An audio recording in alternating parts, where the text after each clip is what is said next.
ये मैं कर देता हूँ इसको रिकॉर्ड। Thank you sir.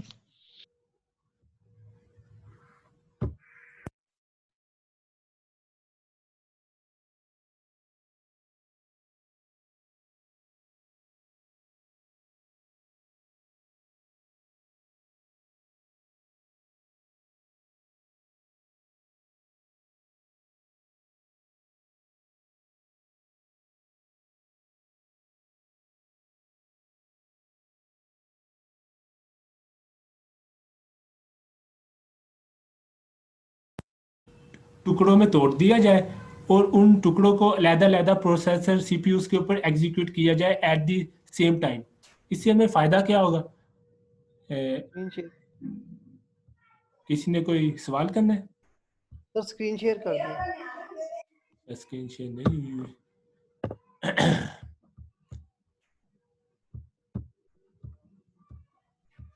यहाँ से तो होने जरा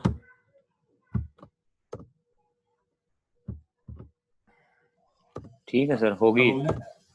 ये बस कोविड की वजह से ऑनलाइन सिस्टम का मेरा भी पहला एक्सपीरियंस है पढ़ाने में। क्लासरूम टीचिंग तो बड़ी आसान होती है, तो आपको थोड़ा बहुत बोधर करना पड़ेगा शुरू में मेरे साथ। ठीक है सर, ठीक। चलिए, अच्छा पैरेलल एक्सक्यूज मी सर। हाँ जी सर, आप ये स्लाइड्स भी ना शेयर कर दीजिएगा ग्रुप में। नहीं, वो आपको सारा कुछ हो जाएगा शेयर। मैं वीडियो कर रहा हूँ रिकॉर्ड, वो भी मैं कर दूंगा अपलोड, और जो स्लाइड्स हैं वो भी हो जाएंगी। उसके अलावा जो टेक्स्ट बुक है, जो भी चीज़ होगी ना चाहिए, वो मैं ग्रुप में भेज दिया करूँगा। और इसके अलावा गूगल का क्लासरूम भी करते हैं क्रिएट, ताकि उसके अंदर हम अपनी जो हमने एक दूसरे से बातें करनी है, कम्युनिकेशन वगैरह करनी है, वो हम एक दूसरे से कर सकें। शुक्रिया सर। चलिए, अच्छा पैरेलल कंप्यूटिंग जैसे मैं बात कर रहा था कि इसमें हम सिंगल टास्क को मल्टीपल थ्रेड्स में तोड़ते हैं और हर थ्रेड को अलग-अलग सीपीयू पे रन करते हैं। जैसा कि आप यहाँ पे देख सकते हैं, हमारे पास एक प्रॉब्लम है। प्रॉब्लम से मुराद है हमारे पास एक प्रोसेस है जिसको हमने अपने सीपीयू पे रन करना है। तो इस प्रोसेस को हमने छोटे-छोटे थ्रेड्स में तोड़ दिया है। ये छोटे-छोटे जो थ्रेड्स हैं, इनको हम अलग-अलग प्रोसेसेस पे रन करेंगे। इससे हमें फ़ायदा क्या होगा?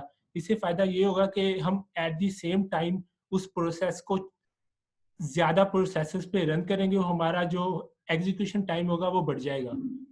हमारी जो कंप्यूटर की स्पीड होगी वो ज़्यादा हो जाएगी। इस जो टेक्निक है इसको हम कहते हैं डिवाइड एंड कंकर, के प्रोसेस को छोटे-छोटे टुकड़ों में डिवाइड कर दिया जाए, देन उसको at the same time solve किया जाए।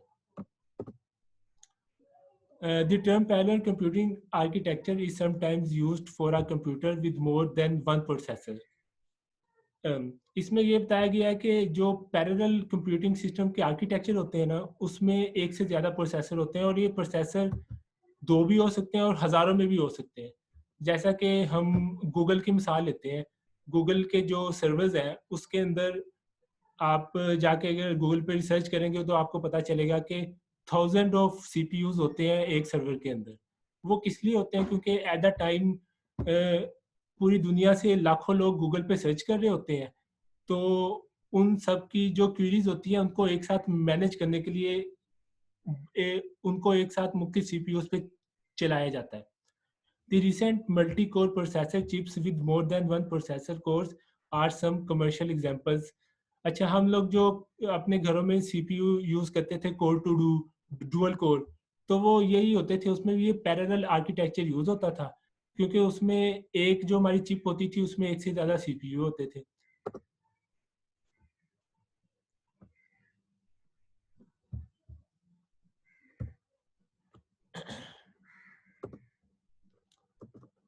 अच्छा, अब यहाँ पे हम देखेंगे दो बड़े इंपॉर्टेंट कॉन्सेप्ट हैं, एक है मल्टी कोर और एक है मल्टी प्रोसेसर। इनमें क्या फ़र्क होता है? जो होता है ना मल्टी कोर ये होता है कि हमारे पास एक कंप्यूटर है, कंप्यूटर के ऊपर सीपीयू चिप होती है, उस चिप के ऊपर एक से ज़्यादा सीपीयू की कोर्स होती हैं, उनको हम कहते हैं मल्टी कोर। और जो मल्टी प्रोसेसर होता है उसके अंदर हमारा जो मदरबोर्ड होता है उसमें जो चिप्स होती हैं वो एक से ज़्यादा होती हैं और उन चिप्स पे मल्टीपल कोर्स होती हैं। और जो सिंगल कोर प्रोसेसर होता है उसमें एक ही कोर होती है और एक ही चिप होती है। Difference between multi core and multi processor system, ये आप पढ़ लीजिएगा कि जो मल्टी कोर होता है उसमें 2 और मोर इंडिपेंडेंट प्रोसेसिंग कोर्स होती हैं, जबकि मल्टी प्रोसेसर्स में 2 या 2 से ज़्यादा चिप्स होती हैं। जो मल्टी कोर होता है वो रिलायबल नहीं होता। वो रिलायबल क्यों नहीं होता? क्योंकि अगर हमारी जो चिप है वो खराब हो जाए तो उसके ऊपर जितनी भी कोर्स होती हैं वो भी खराब हो जाएगी। जबकि जो मल्टी प्रोसेसर होता है उसमें एक से ज़्यादा चिप्स होती हैं, अगर एक खराब भी हो जाए तो हम दूसरी यूज़ कर सकते हैं। और जो मल्टी कोर होती है वो इम्प्लीमेंट करना चीपर होता है, और जो मल्टी प्रोसेसर होता है वो एक्सपेंसिव होता है क्योंकि उनको बिल्ड करने की ज़रूरत होती है। अच्छा, अब हम देखेंगे what is difference between concurrency and parallelism. आप लोगों ने ऑपरेटिंग सिस्टम में पढ़ा होगा कि कंकरेंसी क्या होती है। आप में से कोई बता सकता है कि कंकरेंसी का क्या मतलब है?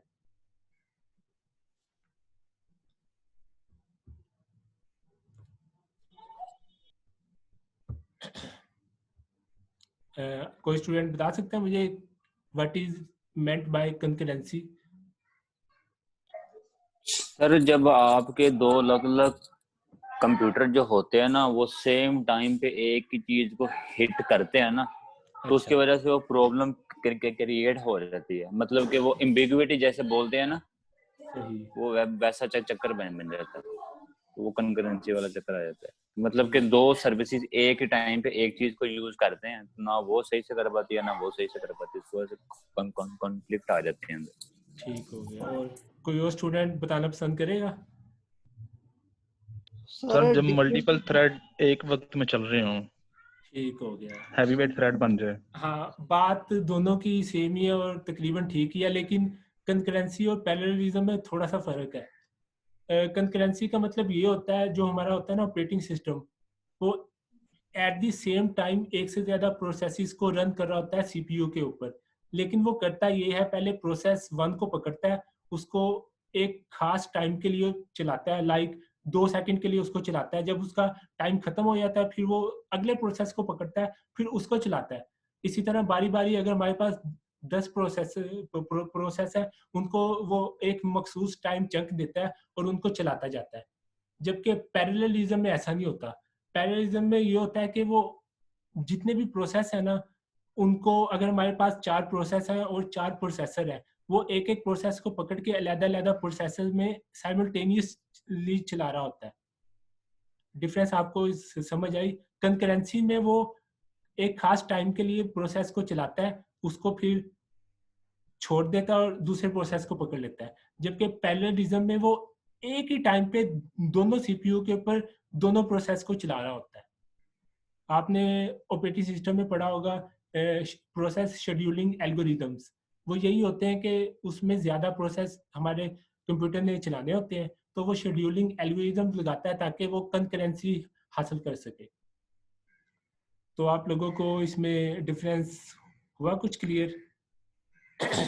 सर पैरेललिज्म में कंफ्यूजन है, उसका समझ नहीं है। कंकरेंसी का समझ आ गया। आ गया ना? चले, कंकरेंसी का आ गया। पैरेललिज्म की हमने जी डेफिनेशन देखी थी, वो ये है कि हम एक प्रोसेस को छोटे छोटे पार्ट्स में डिवाइड करते हैं, उन पार्ट्स को कहते हैं थ्रेड, और उन थ्रेड को पकड़ के अलग-अलग हमारे पास जितने प्रोसेसर होते हैं, at the single time at the same time उन थ्रेड्स को उन सीपीयूज पे रन करते हैं।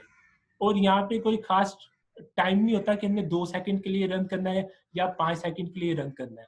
यहाँ पे वो एक प्रोसेस को पकड़ता है और उसको सीपीयू पे चलाना शुरू कर देता है। अगर हमारे पास सीपीयू 5 है, 10 है, 15 है, जैसा कि हमने देखा है हमारे पास सीपीयू फ्यू से लेकर 1000 सीपीयू भी हो सकते हैं, जो बड़े बड़े सर्वर्स होते हैं, जैसे कि अमेजोन हो गया, गूगल पे हो गया।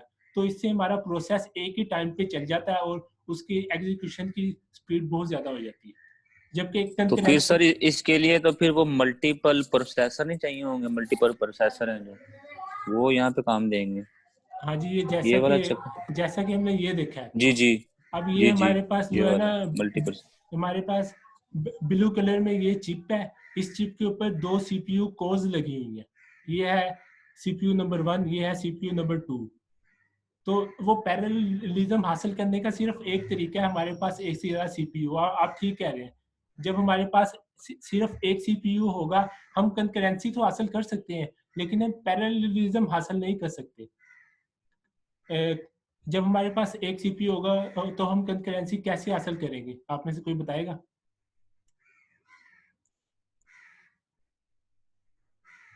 यानी कि सर ऐसे है कि अगर हम कोई एक प्रोग्राम बनाते हैं और उसमें थ्रेड क्रिएट नहीं करते तो सर हाँ। वो फिर जब एग्जीक्यूट होगा वो कंकरेंसी के तौर पर होगा।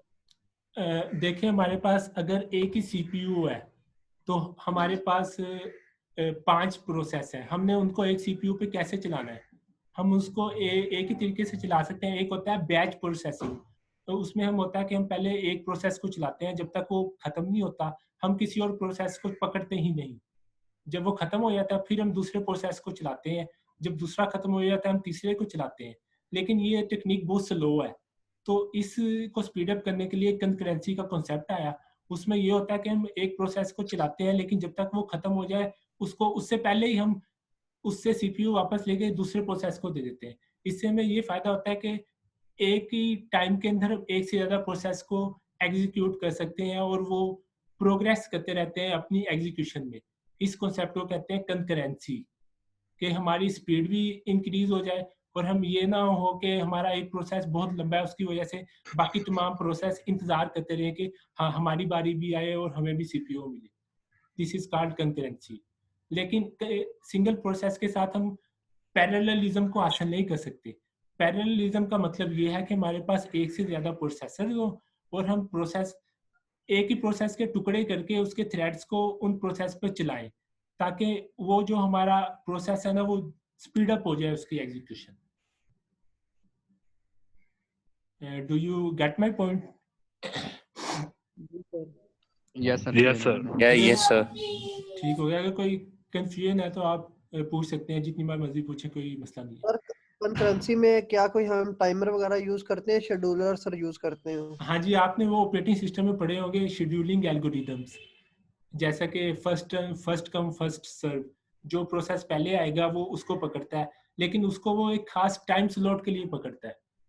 अगर वो कुछ प्रोसेस होते हैं आईओ बाउंड, आपको पता है input and output bound processes कौन से होते हैं?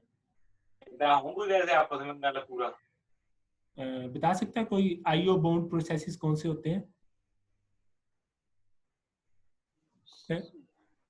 चलिए मैं बताता हूँ सर जिन प्रोसेसेस को इनपुट आउटपुट जो डिवाइसेस होते हैं उनकी जरूरत होती है, जैसे माउस वगैरह या कोई इंस्ट्रक्शन में जब हम रन टाइम में पुट करें तो इसलिए वो आईओ बाउंड कहलाते हैं प्रोसेसेस। अब अगर कोई प्रोसेस आईओ बाउंड है तो वो अपनी कैलकुलेशन तो कर रहा होगा, अपनी इंस्ट्रक्शंस को एग्जीक्यूट कर रहा होगा, लेकिन जैसे कोई आईओ बाउंड की आएगी इंस्ट्रक्शन वो वेट करने लग जाएगा कि मुझे इनपुट बार से आए तो मैं उसको आउटपुट दूं। जब वो वेट करेगा उसका टाइम ज़ाया होगा।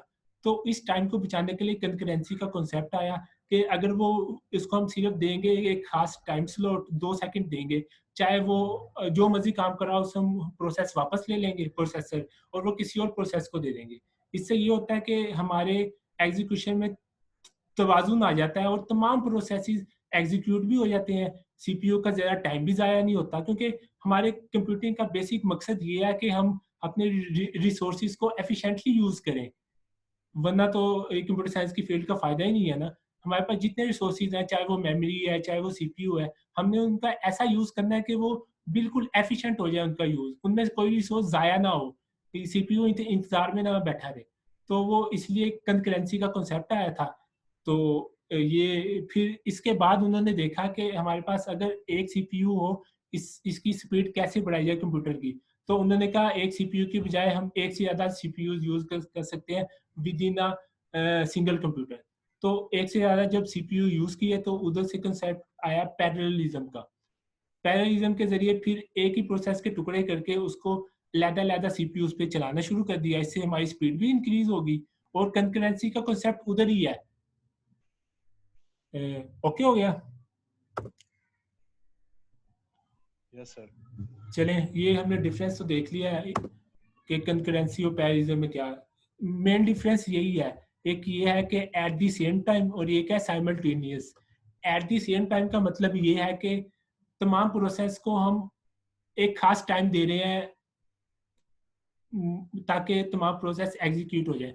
और साइमल्टेनियस का मतलब ये है कि उसी वक्त अगर हम एक काम कर रहे हैं उसी वक्त एक से ज़्यादा 2 काम कर रहे हैं, पर एट द सेम टाइम का मतलब है उस टाइम में हम ज़्यादा काम कर रहे हैं लेकिन एक साथ नहीं कर रहे। ये कीवर्ड है, एक ये कीवर्ड है, एक ये कीवर्ड है एट द सेम टाइम, ये कंकरेंसी में है, और साइमल्टेनियस होता है पैरेललिज्म में। चलिए अब आगे चलते हैं।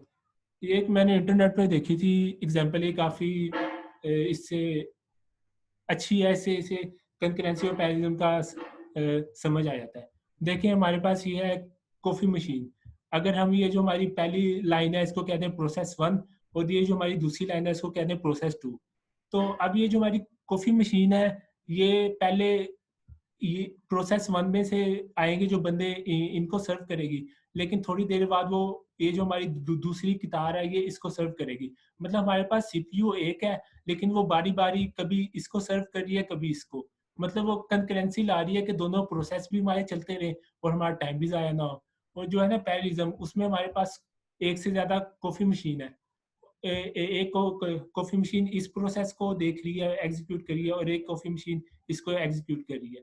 मतलब ये एक टाइम में 2 प्रोसेस को एग्जीक्यूट कर रही है और ये एट द सेम टाइम एक से ज़्यादा प्रोसेस को मैनेज कर रही है। ये एक एग्जांपल थी ताकि आप लोगों को ज़रा कॉन्सेप्ट क्लियर हो जाए।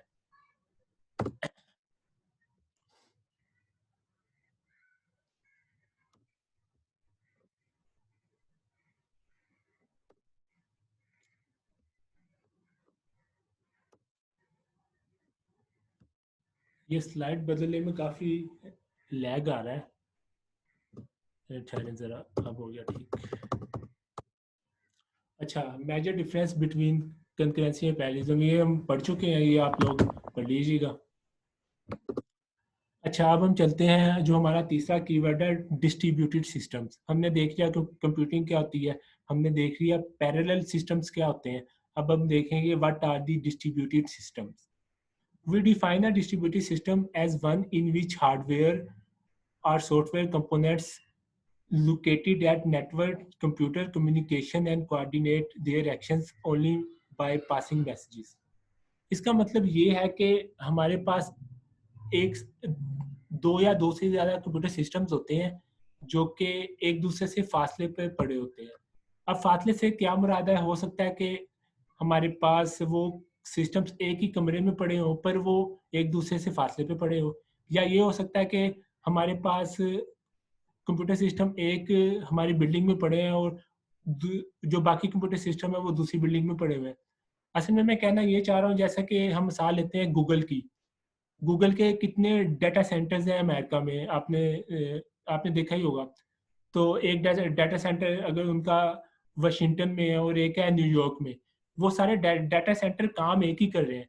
जब हम गूगल पे अपनी कोई क्वेरी सर्च करते हैं तो हमारी रिक्वेस्ट जाती है गूगल के डाटा सेंटर में।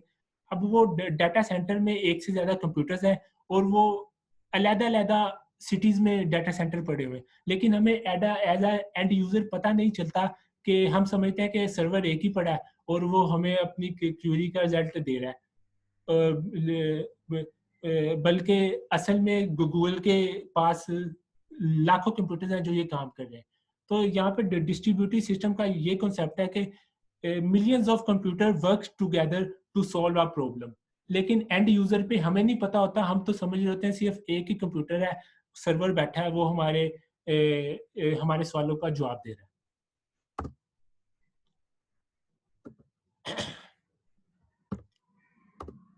अच्छा, ये डिस्ट्रीब्यूटेड सिस्टम की डेफिनेशन है। A distributed system is a collection of independent computers that appears to its users as a single coherent system. तो आपको इसकी समझ लगी? अगर कोई सवाल करना तो करें। हाँ सर, क्लियर है। अच्छा, देखिए यहाँ पे भी उसने बताया कि जो होते हैं ना यूजर, वो उसको एज अ सिंगल सिस्टम ही समझ रहा होता है। अब जैसे कि मैंने यह मिसाल दिया कि हमारी ये ऑनलाइन क्लास है, तो हम एप्लीकेशन यूज़ कर रहे हैं जूम की। अब मैं आप लोगों से बात कर रहा हूँ, आप मेरे से बात कर रहे हैं, तो हम तो यही समझ रहे हैं कि जूम वालों ने एक सर्वर रखा हुआ है, तो वो हमें ये सर्विस प्रोवाइड कर रहा है। लेकिन Zoom के पास एक सर्वर नहीं है। Zoom के पास हो सकता है अब जितनी वो फेमस हो गए हैं, लाखों लोग Zoom को यूज कर रहे हैं, उनके पास थाउजेंड ऑफ सर्वर्स हैं, और एक सर्वर उनका जापान में पड़ा हुआ है, एक सर्वर उनका अमेरिका में पड़ा हुआ है, और एक सर्वर किसी और कंट्री में पड़ा हुआ है। तो वो सारे सर्वर मिलके एक काम कर रहे हैं to provide us the video conferencing services. अब ये डिस्ट्रीब्यूटेड सिस्टम का फायदा क्या होता है? इसका फायदा भी यही है कि इससे हमें स्पीड मिलती है, speed to execute our problem, जो हमें पैरेललिज्म से मिलता था। अब आपने पढ़ा होगा सुपर कंप्यूटर्स के बारे में। What are supercomputer? Supercomputer क्यों होते हैं? आप में से कोई बता सकता है? सर उनकी स्पीड बहुत ज्यादा होती है एग्जीक्यूशन की। हाँ, तो एग्जीक्यूशन की स्पीड ज़्यादा क्यों होती है? उसकी एक ही वजह है। उसकी वजह ये है कि हम थाउजेंड ऑफ कंप्यूटर्स को जमा करते हैं और उनसे एक ही काम ले रहे होते हैं, लेकिन वो कंप्यूटर एक ही कंप्यूटर नहीं होता, बल्कि वो डिस्ट्रीब्यूटेड होते हैं अलग-अलग सिटीज़ में, अलग-अलग कमरों में, अलग-अलग बिल्डिंग्स में। और अगर हम उनको डिस्ट्रीब्यूट ना करें तो हमारे पास एक क्रिकेट के स्टेडियम जितना एक हम कंप्यूटर बना लें और उसकी हीट इतनी होगी कि हम पागल हो जाएंगे। मींस के ये डिस्ट्रीब्यूटेड जो आर्किटेक्चर है वो बना इसलिए था कि ज़्यादा लोगों को एक काम पे लगाया जाए। जैसा कि हम रेस्टोरेंट में खाना खाने जाते हैं, अगर वहाँ पे नंबर ऑफ वेटर्स ज़्यादा होंगे तो आपको खाना भी जल्दी मिल जाएगा। तो डिस्ट्रीब्यूटेड सिस्टम का भी सेम कॉन्सेप्ट। अच्छा,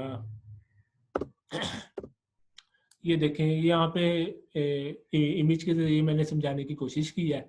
ये हम बैठे हैं एज अ यूज़र, ये फेसबुक के सर्वर्स पड़े हैं, ये गूगल के सर्वर पड़े हैं, तो उनके कुछ सर्वर यहाँ पड़े हैं, कुछ यहाँ पड़े हैं, लेकिन सारे मिलके एक ही काम कर रहे हैं। और यहाँ पे अगर हम कोई डेटाबेस से डाटा लेना चाहते हैं तो हमारी जो यूज़र को इंसर्ट करने की क्यूरी है वो इस सर्वर के पास जा रही है, और जो हमारी कोई और क्यूरी है वो इस सर्वर के पास जा रही है। तो ये this is the concept of distributed systems. अच्छा, this definition has several important aspect. अब ये डिस्ट्रीब्यूटेड सिस्टम की, हाँ जी सर मैं ये पूछ रहा हूँ कि जैसे डिस्ट्रीब्यूटेड सिस्टम्स बन गए हैं, हाँ जी आजकल सिर्फ आर्टिफिशियल इंटेलिजेंस यूज हो रही है, हाँ तो जी। सर क्या इसमें भी सर डिस्ट्रीब्यूटेड सिस्टम हमारे पास मैनुअल है और ऑटोमेटिक दोनों है, कि खुद ब खुद मतलब कि ऐसे अलगो उनके अंदर आ चुके हैं और ऐसी वो आर्टिफिशियल इंटेलिजेंस यूज हो रही है कि वो खुद ही रिप्लाई करे, खुद ही प्रॉब्लम को सॉल्व करके चीज बता दें? जो है ना मैनुअल का दौर, वो तो अब खत्म हो चुका है, वो तो बहुत पीछे रह गया। आजकल तो इंसान चाहता है कि बस वो कमरे में इंटर हो, कैमरा उसको देख के बता दे कि कौन आ रहा है। मींस के ऑटोमेशन आ गई है एआई की वजह से। तो जो हमारे सर्वर्स है वो सारे का सारा काम एआई के जरिए करते हैं। और आप देखें, जब आप गूगल को कोई रिक्वेस्ट सेंड करते हैं, आप एक कीवर्ड लिखते हैं गूगल पे, तो अब ये इतने इंटेलिजेंट हो गए हैं, इनके जो है ना डाटा सेंटर जो अमेरिका में है, जो एशिया में है, जो ऑस्ट्रेलिया में है, तो जो उनका एआई एल्गोरिदम है वो इतना इंटेलिजेंट है, वो हमारे सिस्टम को ये बता देता है कि हम हमारी क्यूरी कौन से सर्वर के पास जाए जो सबसे करीब है। आप ठीक बात कर रहे हैं कि वो आर्टिफिशियल इंटेलिजेंस यूज करके भी डिस्ट्रीब्यूटेड सिस्टम में, मतलब हमारे यूजर्स के लिए, ताकि उनको देर ना हो, जो करीब से करीब डाटा सेंटर है ना, उनकी क्वेरी वहां पे चली जाए। तो इस तरह भी वो अपने ये स्पीड को कर रहे हैं, बढ़ा रहे हैं। ओके हो सर गया? जिस तरह हम एक हाँ जी सर हम जब मूवी को डाउनलोड करते हैं हाँ जी तो आईडीएम पे जो उसकी प्रोग्रेस बार होती है उस पर डिफरेंट चंक्स आ रहे होते हैं डिफरेंट जगह पे, हाँ जी। तो वो सारी मूवी एक सर्वर से डाउनलोड नहीं हो रही होती? सारी मूवी एक सर्वर से ही डाउनलोड हो रही होती है, लेकिन उस चंक का एक, वो चंक क्यों होते हैं, हम वो जो मूवी है उसको छोटे छोटे पैकेट्स में डिवाइड क्यों किया जाता है, ये आप जानते हैं?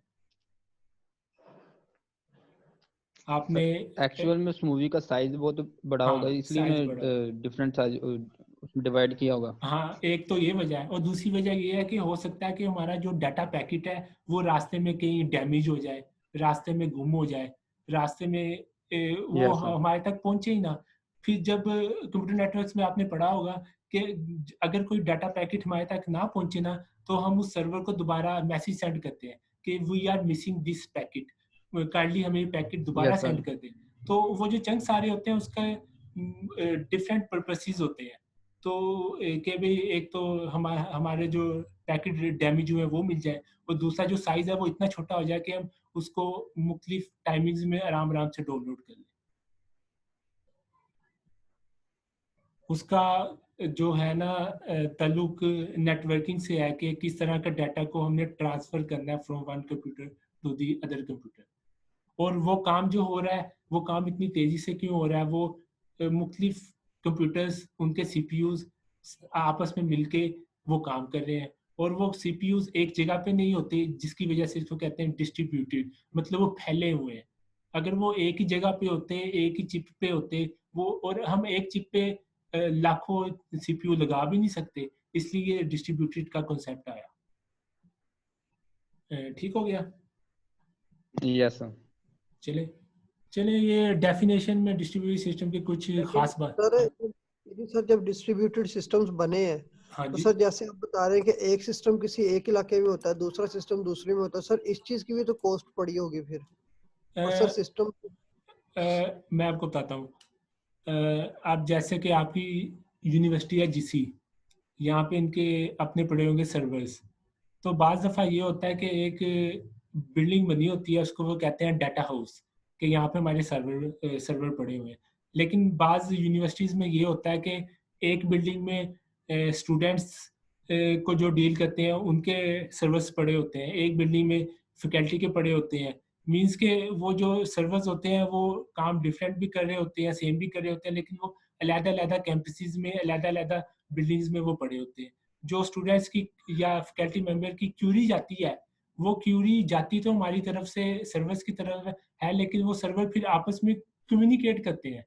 मतलब ये नहीं होता कि उनको नहीं पता होता कि क्या हो रहा है दूसरे कंप्यूटर के साथ।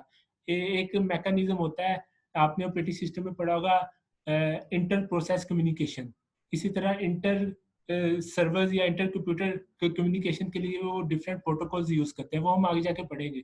वो डिफरेंट आर्किटेक्चर्स में है कि वो आपस में कैसे कम्युनिकेट करते हैं, कि अब कौन सा प्रोसेस हम एक से ज्यादा कंप्यूटर डील कर रहे हैं।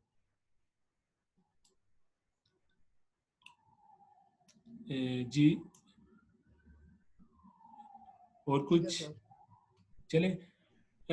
एक तो the first one is that are distributed system consist of components that are autonomous.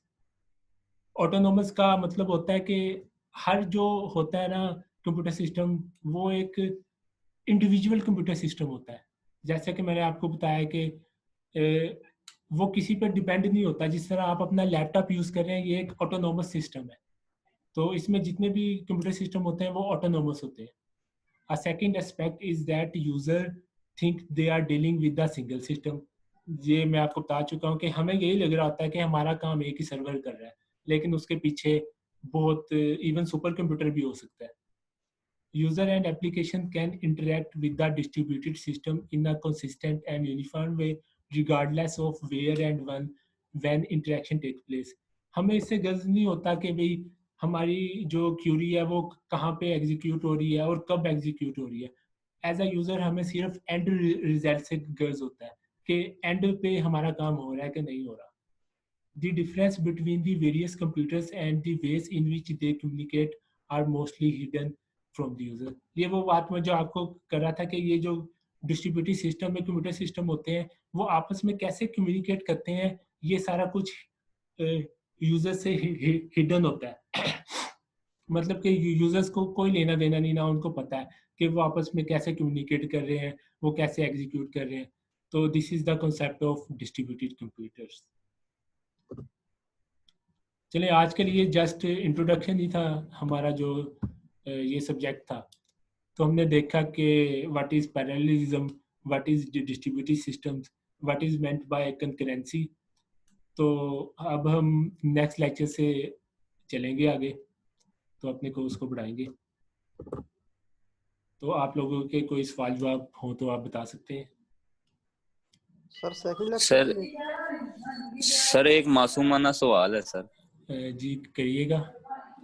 Sir जो हम कॉपी और पेस्ट करते हैं डाटा को, हाँ जी, ये कंकरेंसी वाली चीज में आएगा कि पैरेललिज्म वाली चीज में आएगा? दोनों में से कौन सी चीज में आएगा? Data copy paste. ये सवाल से कोई कनेक्शन तो नहीं ले रहा। डाटा कॉपी पेस्ट तो एक नहीं जॉब है, मतलब जी जी ये तो जॉब है। हमने जिस तरह अपने कंप्यूटर में कोई चीज प्ले करनी होती है, इसी तरह अगर हमने कॉपी पेस्ट करना है, दिस इज अ जॉब। हम कंप्यूटर को नहीं कह मतलब देते हैं। मैं ये पूछ रहा हूँ कि वो विद इन वन प्रोसेस कर लेते हैं, मतलब कि जैसे मल्टी कोर को यूज करके करते हैं या सिंगल कोर, ये वाला चक्कर पूछ मैं ये बताया, देखें अगर आपने कोई डाटा कॉपी किया है, उसका साइज बहुत छोटा है, तो जो हमारा सीपीयू है वो शेड्यूलिंग एल्गोरिदम लगा के जब उसको टाइम देगा, अगर उसका साइज इतना छोटा है वो उस टाइम में एग्जीक्यूट हो जाए, पेस्ट हो जाए, तो वो उसको पेस्ट कर देगा।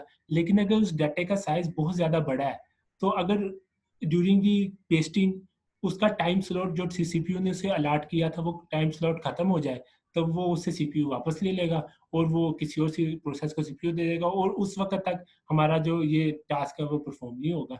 फिर जब दोबारा उसकी बारी आएगी, देन वो पूरा पेस्ट होगा। मतलब इसको हमने एज अ प्रोसेस देखना है ना, एवरीथिंग इज प्रोसेस। एवरी जो हमने परफॉर्म करना होता है, एवरी फंक्शन, उसको हम एज अ प्रोसेस देखते हैं ऑपरेटिंग सिस्टम में।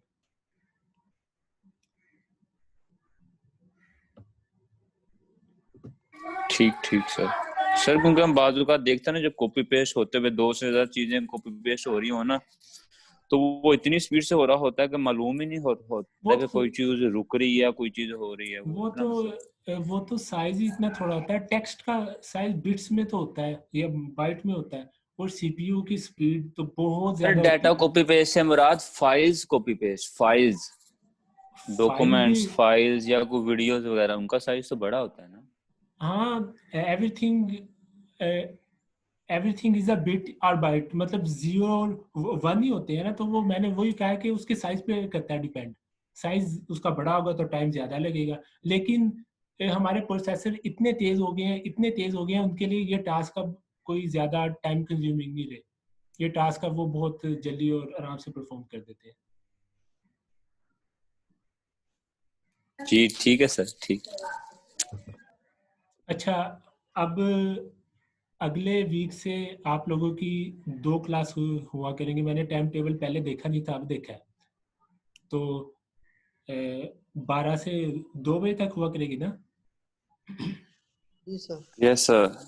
अच्छा, और जुमेरात को है आपकी कोई क्लास? 2 से 3 जुमेरात को भी है 2 से 3। ठीक है, मैं देख सकता हूँ, आपने मुझे सेंड किया है। जुमेरात को 2 से 3, मतलब वीक में 3 लेक्चर्स हैं। यस सर, 3 क्रेडिट आवर्स का ना। ठीक हो गया।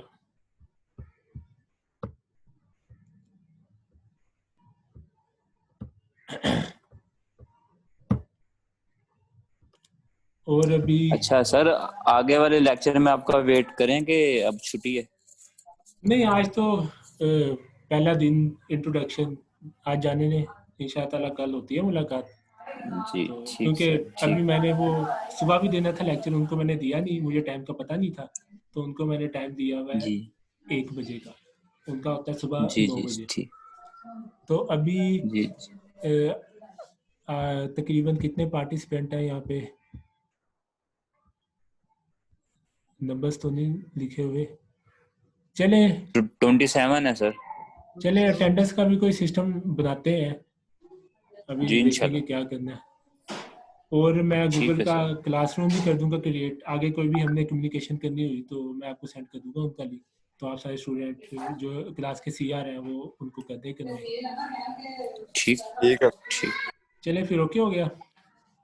जी सर, आपने ये तो बताया नहीं आप बिलोंग कहाँ से करते हैं? मैं बेसिकली चिन्योट से करता हूँ बिलोंग। तो अच्छा, फिर तो अभी अदील शहजादा साहब को भी जानते होंगे आप? हाँ सर जी, अदील शहजादा, वो जो वो इंग्लिश के, बहुत ग्रेट आदमी है। जी जी जी जी, बिल्कुल बिल्कुल, इंग्लिश के हैं, बहुत हाँ ग्रेट आदमी है, बहुत हाँ जी, ग्रेट वो आदमी। हम सब लोगों के टीचर ही हैं। हम सारे उनके अच्छा, स्टूडेंट ही आपके हैं। भी टीचर हैं वो? हाँ जी, चिन्योट में तकरीबन माशाल्लाह सारे। माशाल्लाह माशाल्लाह।